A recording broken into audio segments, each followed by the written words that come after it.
Hoy anak, Jepoy. Shh! Nay, bakit? Mamaya kapag nasa burol na tayo ng lolo mo, wag kang iiyak, ha? Nay, bakit? Kasi sabi daw nila, pamahiin daw yon na bawal daw umiyak kapag may burol gawa ng hindi matatahimik yung namatay. Nay, mahirap pigilan yun. Si lolo yung namatay Asundin mo na lang, basta pag andun na tayo sa burol ng lolo mo, wag kang iiyak. Sige. Paalam na. Nandito po yung apo nyo, si Jepoy.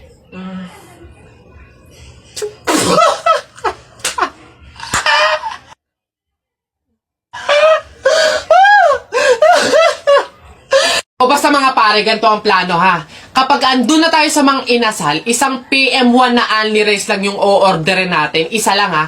Tapos PM2 na hindi naman only rice. Makakatipid na tayo nun guys kasi doon sa order na only rice tayo, hihingi ng mga kanin. G? Okay? G. Good day mga sir. Excuse me, order kami no?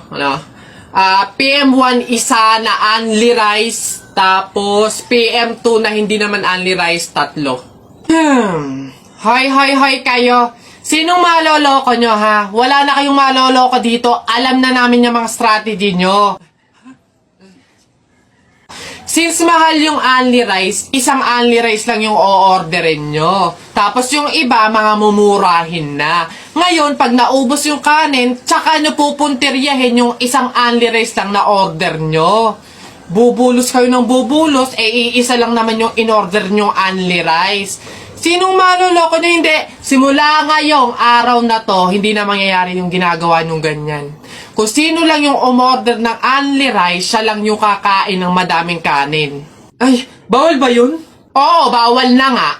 Ngayon, kaya wag na kayong magtangkang magdaya-daya dyan mga abutan ng kanin nyo na yan dahil pababantayan ko kayo. Pasok! Kala nyo tignan natin ngayon. Hoy guys, wala na tayong kanin.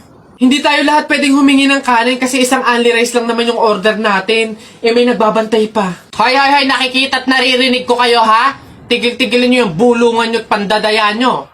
Sabi ko sa inyo, kung sino lang yung umorder ng only rice, siya lang yung kakain ng madaming kanin ha? Mare, nabilitaan mo na ba? Patay na doon si Kuya Tonyo. Ay, Kaya pagkatapos natin dito sa burol ni Kaplora, daan tayo dun sa burol ni Katonyo. Ay, ganun ba? Di bali na lang, Mare. Pamahiin kasi yun na bawal pumunta ng 2 burol sa isang gabi kasi daw may pamilya daw nila na mamamatay din. Wag na lang. Ay, ganun ba? Sayang naman ang dami daw pagkain doon. Ang sasarap pa. Ay, ha? Alam mo, hindi naman totoo yung mga pamahiin na yan. Mga joke-joke lang yun ng mga matatanda. Alam mo, tara na doon. Mga nagpapautulan sa mga pamahiin na yan. Mas madami pa ng pagkain din. Dito, puro biskwit lang. Hoy! Bata ka! Ano yung ginagawa mo? Bawal magwalis kapag may burol! Ay, ganun po ba? Sorry po. Pasensya na po. Teka. Party! Patay na siya. Kayo gumagawa ng grades nyo. Kung kami gumagawa ng grades namin, hindi ganyan yan. Pinakamababa dyan, 97.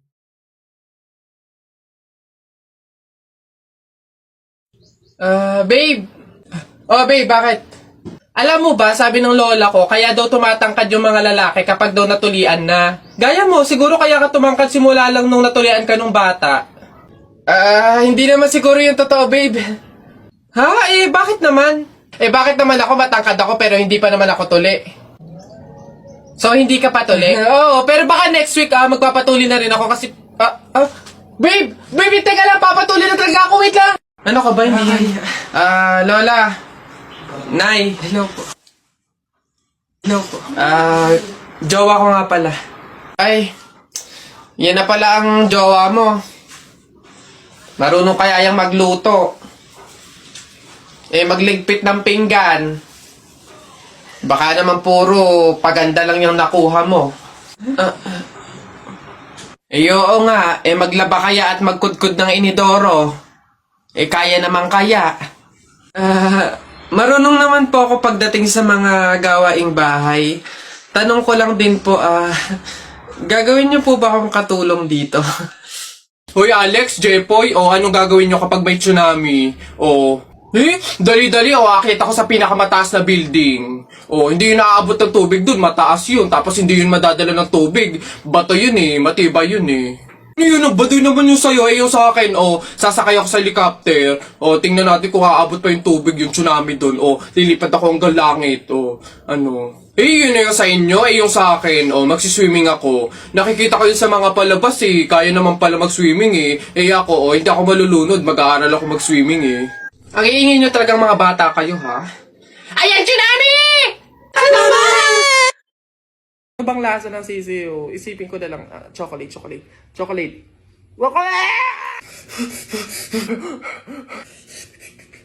Hey people! Nagising ako na parang I feel so strong. I feel so stronger and I feel so strongest. Kaya isip ko talaga na i-overcome yung isa sa mga weaknesses ko, ang kumain ng sisiyo sa balot. Simula pagkapanganak pa lang mga people, hindi pa ako nakakain ng sisiw sa balot. Ang kinakain ko lang yung dilaw at saka yung matigas, tapos yung sabaw. The rest, yung sisiw, uy, sa'yo na to. Uy, kainin mo to. Uy, tapang ko ba to? Feeling ko kaya ko na siya. So, ayan, dalawa yung binili kong balot kasi diba ito. Balls. Dalawa kasi. Alam niyo na. Boys can relate. Ang gagamitin kong suka, etong ordinaryong suka talaga. Yung literal na suka. Kasi parang hindi nag-cum laude yung magtitinda ng balot. Kasi yung binigay niya sa aking suka, butas pala yung plastic. Tumapon siya, B. Masabaw siya, B. Makatas siya. Nakikita ko na agad yung balaito. So, ito lang naman yung gusto ko talaga sa part na to, yung sabaw.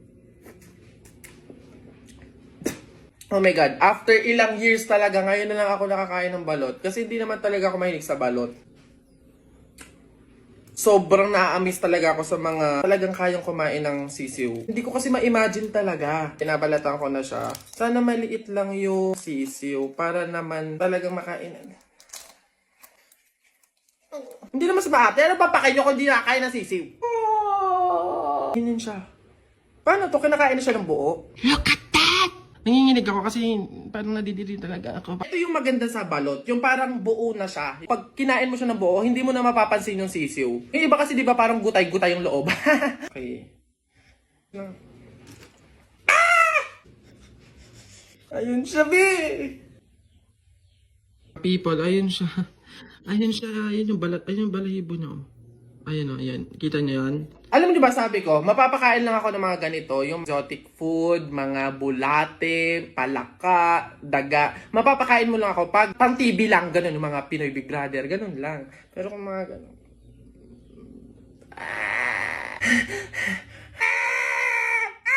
Ano bang lasa ng sisiyo? Isipin ko na lang, chocolate.